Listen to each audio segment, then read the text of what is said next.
અમરેલી ભાજપના ઉમેદવાર ભરત સુતરિયાએ સાંસદ નારણ કાછડિયાને પત્ર લખ્યો છે. નારણ કાછડિયાએ થેન્ક યુ બોલતા નથી આવડતુંના કટાક્ષ સામે ભરત સુતરિયાનો લેખિત જવાબ સામે આવ્યો છે. જ્યારે જ્યારે તમે મને ખૂબ અભિનંદન પાઠવ્યા ત્યારે મેં તમને થેન્ક યુ કહેલું છે તેવું હાલ ભરત સુતરિયાએ પત્રમાં જણાવ્યું છે. સાથે તેઓ વધુમાં જણાવ્યું કે જે આપને ભૂલાઈ ગયેલ હોય તેવું લાગી રહ્યું છે, આથી આ પત્રથી આપને યાદ કરાવવા માંગુ છું. જ્યારે હું લાઠી તાલુકા ભાજપ મહામંત્રી બન્યો ત્યારે મેં આપ સાહેબને થેન્ક યુ કહ્યું હતું. 2010ના વર્ષમાં જ્યારે હું લાઠી તાલુકા પંચાયતનો પ્રમુખ બન્યો ત્યારે પણ મેં આપને થેન્ક યુ કીધેલું. 2021માં જિલ્લા પંચાયતની ટિકિટ મળી ત્યારે પણ મેં આપને થેન્ક યુ કહેલું છે. 2023ના વર્ષમાં જિલ્લા પંચાયતનો પ્રમુખ બન્યો ત્યારે પણ મેં આપ સાહેબને થેન્ક યુ કીધેલું છે. તમે મારા માર્ગદર્શક તરીકે જેટલી વાર અભિનંદન આપ્યા એટલી વાર મેં તમને થેન્ક યુ કહ્યું છે.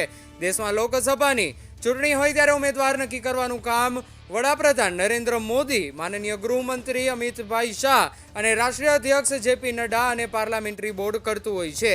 આપ જે આક્ષેપ લગાવો છો આ પરથી સ્વાભાવિક રીતે સ્પષ્ટ સાબિત થાય છે કે આપ પાર્લામેન્ટરી બોર્ડનું પણ અપમાન કરી રહ્યા છો તેવું હાલ ભરત સુતરિયાએ પોતાના પત્રમાં જણાવ્યું છે.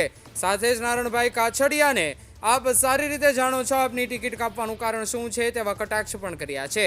આપ સત્યથી પરિચિત છો, જે સત્ય હકીકત છે તે લોકો સુધી પહોંચાડશો તેવી આશા સાથે ફરી એકવાર આપને આખરી વાર થેન્ક યુ નારણભાઈ કાછડિયા, જેવું તેમણે આ પત્રમાં જણાવ્યું છે.